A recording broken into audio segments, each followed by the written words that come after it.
Akalar, assalomu alaykum, yaxshimisizlar?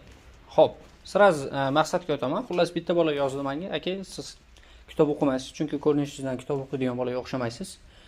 Sizni kitob do'koningiz bor, prosta o'sha kitobni ma'lumotlar yig'ib olib bizga aytib berasiz dedi va men bu gapga 2% qo'shilmayman. Chunki men har bitta o'qiyotgan kitobimni har bittasini o'qib, men sizlarga tahlil qilaman. O'shaning uchun videolar 1 oyda, 2 oyda 2 ta 3 ta olaman, xolos. Video anaqa uchun.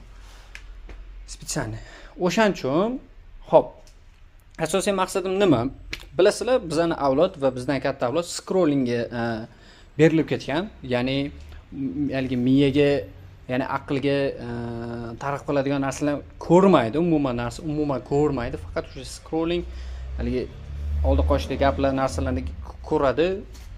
Xullas, meni maqsadim men o'sha ko'cha temasida, ya'ni shu kim bilan gaplashayotgan bo'lsam, xuddi o'sha temasida men o'shani video qilib chiqaraman. Ya'ni galstuk toqib olib, qo'limni ko'ksimga qo'yib, mana shu kitobni o'qisangiz zo'r bo'lasiz degan narsa yo'q menda.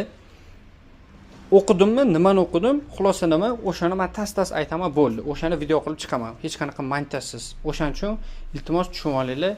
Katta rahmat.